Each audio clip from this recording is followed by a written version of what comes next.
Hi, I'm Tanae of TPK Feng Shui and Design, and I help people create inspiring, rejuvenating places to live and work through Feng Shui and design. I have an upcoming masterclass, The 5 Ways to Create the Home That Reflects and Allows in the Life That You Really Want.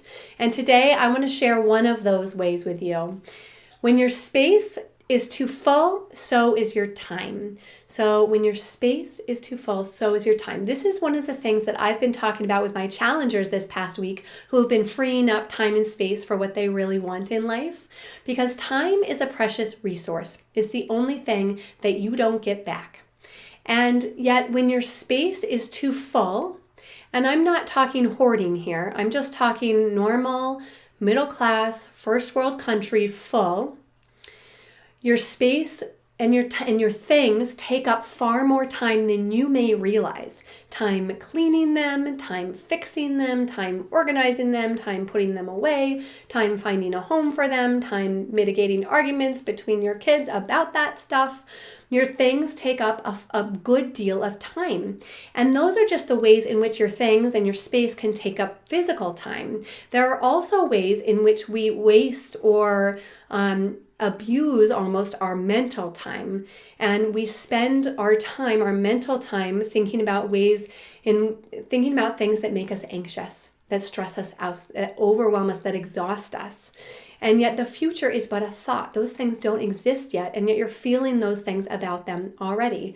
In fact, there was a study done recently in Science Journal about how almost half the time when you are doing something, any task at hand, almost half the time your mind is on something else.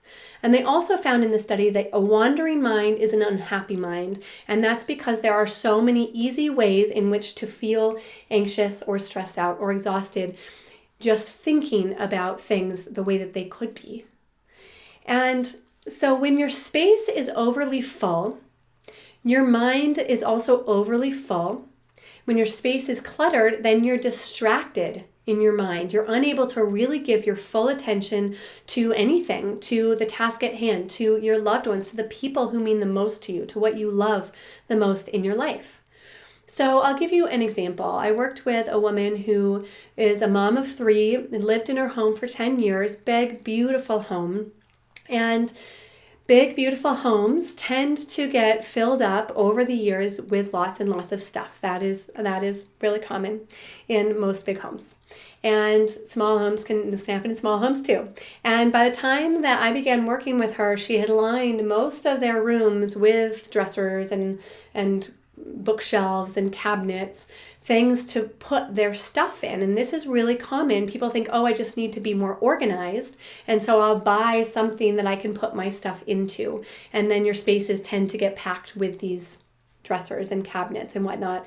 And her mind was so full that she just went from one thing to the next and felt like she could never be present with her kids when they got home, felt like she could never really accomplish the clearing that she really wanted to, because she felt like she could never finish it. She could start it, but then things would be a disaster and she'd never be able to finish it. She was just putting out fires from one thing to the next. She never had enough time to get to the mail. She had piles of paperwork piled up because of it.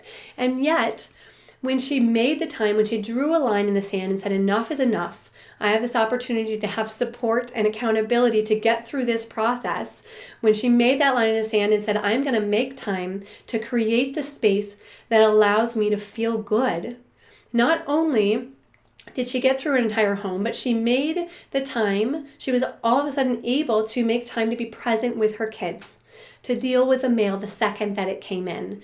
One of the best ways to free up your time, both your mental and your physical time, is to create a space that allows your mind to rest, to create the space that does not sap your time and drain your energy. So one way to really allow in the life that you want is to be conscious about what is in your space and if it serves you or if it's just wasting your precious time. When you want to hear more about that and how to do that, join me on this Thursday, 10 a.m. Mountain Time, 9 a.m. Pacific, 12 noon Eastern Time, for a free masterclass, The 5 Ways to Create a Home That Reflects and Allows in the Life That You Really Want, so that you can get more space and time in your life. I'll see you there.